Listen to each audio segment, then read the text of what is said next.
It's the Married with Channels podcast. Married couple, mother, father, talking TV shows, sometimes movies. My name is Moose. And I'm Jody. Welcome to the show. We're talking The Falcon and the Winter Soldier, episode 2. Oh, by the way, the podcast brought to you by Honey. Make sure you go to joinhoney.com/married to get it free, installed in a few seconds on your browser. If you don't know what Honey is, well, we all shop online, right? Yep. There's that promo code field. It's saying, come to me. Just put some digits in here. Words, numbers. Yeah, and you put in digits and it doesn't work. But Honey comes in and fills it up for you. Has an actual promo code that works. They support over 30,000 stores online. So if you're shopping at one of your favorite sites, when you check out, the Honey button drops down and all you have to do is click apply coupons and it runs through all the coupons. Yep. Sometimes there's like 10 coupons. Mm-hmm. And it's almost like Christmas because it starts going through them. Yeah. It's a little animated thing. You're like, come on, what's going to work here? Is What's it going like to a slot machine for Kind you? of, yeah. So if it finds a working coupon, you just watch your prices drop. Yeah. And I got a new drill. What? Yeah, I got a nice drill. Retail $130 Yeah. with Honey. Yeah. $53. Boom! Wow. Don't you want to save like that? So I think that's a wonderful deal. I feel like maybe your shopping's out of control. But you can blame Honey, not me. It's not my fault. Kidding. No Honey, kidding. Honey makes it so affordable. Make sure you get so. to joinhoney.com/married. And by downloading the free plugin, you're doing us a solid. You're supporting this podcast. Honey sees that and says, oh, okay. This is working. This That's Married with right. Channels. That's right. So The Falcon and the Winter Soldier, episode 2, which we talked about episode 1 last week. Yeah. And I guess we'll just every week hit on that show. And, you know, when something else pops up, we'll throw it in there too. But Okay. I have a feeling this is going to be kind of a quickish episode Sure. where episode 2 was, I thought episode 1 was better. Yeah. This was interesting in that the Marvel Universe went into a world that I wasn't expecting. And that is how black soldiers were exploited back in the day. And this is a long history of the United States. I mean, the implication is that Isaiah, who we met when Bucky was going to visit, needed help. Yeah. He was given the super serum. Yes. And apparently, much like many things in our history, especially the military, the black folk got, let's experiment. Yeah. Yeah. What do we have? We got black guys. Okay, let's use them. Yeah. So, Sad. yeah, and he just got kind of thrown away. Yeah. And Captain America got all the accolades. And Yep. so that was interesting. Like, didn't expect Marvel Universe to go down that road. Yeah, but... And then they took it a little step further where when they leave the house, they get kind of harassed by the police a little bit. Yes. Like Sam, who's black, is instantly like, what are you doing here? Who are you? Show me your ID. Yeah. But then when they find out he's the Falcon, they're like, oh, God, we're so sorry. sorry. Yeah.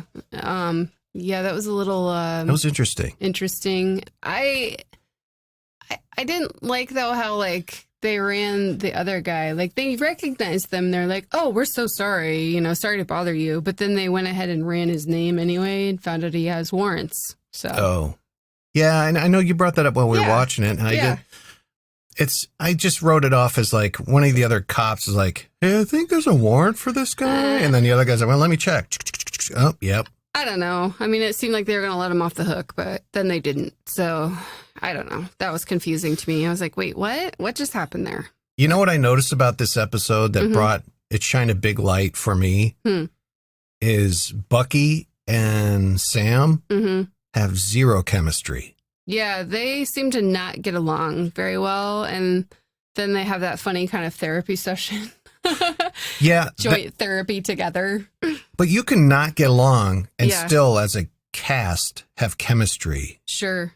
They didn't have that chemistry. I see what you're saying. Like the Odd Couple, they had chemistry. I'm trying to think of who else, some other examples, but they just, every time they had that like interaction, they're supposed to be kind of like, well, you do it. Well, I'm not doing it. And it's like, I think Sam's kind of flat for me.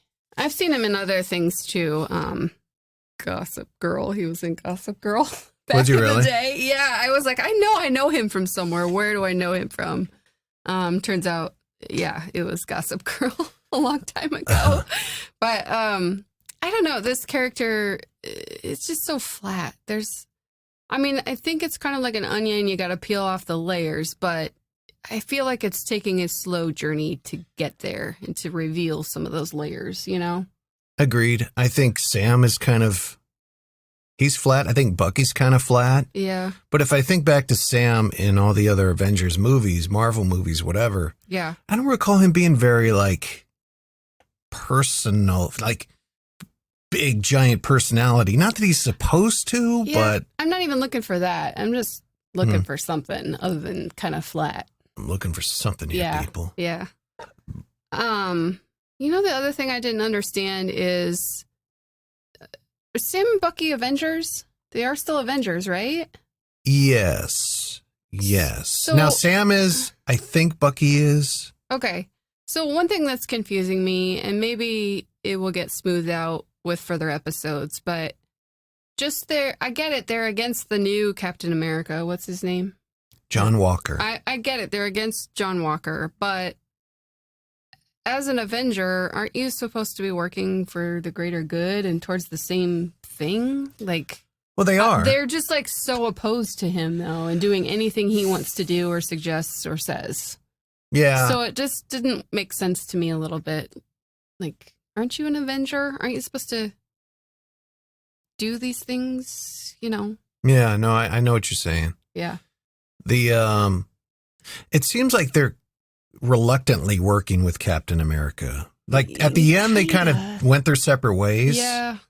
But yeah, I see what you're saying. Yeah. But you can also throw in there, and this has been brought up with many of the movies like Thor, Iron Man 2 or 3, whatever. Yeah. Is where are the other Avengers? Yeah. You know, like when Thor's battling some elf from whatever Yeah. universe realm, Yeah. you know, where's Iron Man? Why isn't he helping you out? Yeah, I don't You know, know. this is apparently an Earth situation, Yeah. Earth mortality situation, and the Black Widow gal and the Iron Man. The Iron Man, that sounds like something your grandpa would say. Where's the Iron Man? Where's the aluminum man? But Where's yeah, tinfoil guy? it kind of is that in that same circle of conversation, which is like, where are the other ones at? And, Yeah. But yeah, the fight on the truck was cool. Those were kind of nice. Those are kind of cool. Yeah. I think we need to get to the part where we know what the motivations are of the bad guys. I don't understand what's going on there. They are transporting the serum, aren't they? Is that what they're transporting? I don't know. Yeah, I think so. It's like vaccines, and so I think it's super serum, whatever. Okay. So I think that's what that is. But so what's their motivation? They're trying to inoculate the world, like make everybody super soldier type. I don't know that part yet. But... So are their motives altruistic? Because they had the scenes where, the main girl who kicked everybody's ass on the truck. Yeah. They arrived at the place of the sympathetic guy who's, put up the beds for them, housing them. Sheltering them. So they kind of made it seem like we're supposed to care about these people a little bit and empathize. So is their motivation altruistic, or are they just using people to accomplish their muahaha goal? I don't know. It's hard to say, because on the surface that could look like a good thing to do, but then you kind of get the insider view, like characters like Isaiah, how it's not that great, and they didn't have a choice about it. So I'm not sure yet. Maybe that will be revealed in further episodes to come, but they're kind of setting the stage for, you can kind of see it both ways, super soldiers or, something forced upon people against their will. Or they've stumbled upon the super serum and they want everybody, maybe even specifically, this is their motivation, not mine. The people who are disenfranchised or, what's the word I'm looking for? marginalized to be empowered by this super serum. I don't know. I mean, and I guess that'll come out as the show goes on. Maybe it's like everyone gets it, so it's equal playing field. Yeah. You know? I don't know. Who knows? Yeah, and back to the first episode, when Sam's army buddy was infiltrating the mask people. Yes. And the one guy busts through the window with the bags in his hand, and he had the mask. And, he didn't kill the army guy. He just knocked him out. Yeah. So maybe those people have good motives, but they're taking the short way. And by short way, I mean illegal, breaking into stuff, stealing stuff. So I don't know. Yeah, it will be interesting because it's nice to have a Marvel bad guy who's not like, I'm going to take over the world. Yeah, or some alien Give me the stones. guy. Yeah, or the light portal comes in from the sky and all the wicked little demon henchmen come kicking ass. But anyway. Yeah, it'll be interesting to see what this group of individuals is up to, what they're doing, and where that goes. I don't really know what their motives are yet, and it's funny because the head person Carly is kind of this tiny petite little redhead thing. Like you wouldn't picture her to be a villain, It's kind of the unsuspecting villain if she's the bad guy, No, and they literally set that up before we met her because she was the infrared image in the truck that looked like a captive. Yeah, and then when they got in there, she's like, oh, and then she started kicking ass. Yeah, and I think too, like she comes across as docile. Like when she was going into that person's home where they were sheltering them and set up beds for them and whatnot. She seemed so nice and sweet and innocent in that scene. It was just kind of like, thank you so much, Yeah. So they're kind of playing some trickery there, I think, maybe. Word up. Yeah. But I can't get over the lack of chemistry between Bucky and Sam. I hope that improves. Yeah. But I'm just not seeing it there. Yeah, maybe so. I mean, that joint therapy session was interesting. I love the line at the end where he's like, thanks for making it weird. Yeah. That helped. Yeah, it did a little bit. You kind of get them to share and get them to kind of open up to each other about certain things. And like Murtaugh and Riggs. There's another example of a good chemistry. Yeah. They're completely different people. Sure. And, in a different world, they might have even been enemies, but they had really good chemistry. You just went Lethal Weapon on us. I did, right? That's You're awesome. welcome. Yeah. So there are others too like that, I mean, throughout history of, kind of sort of foes that become adversaries, I guess, fighting for the same thing. So there are tons of examples of that, but yeah, I know what you're saying about chemistry, and maybe that's where I'm feeling like it's just kind of flat. I don't know. This episode didn't hold my attention as much as the first one.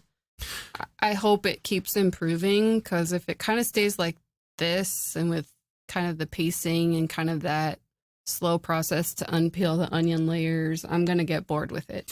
Well, I mean, that's kind of how it goes, especially a new show. Yeah. Like your pilot episode's going to be a banger. Boom. Yeah. And the second one, it's not unusual for there to be a drop off. Sure.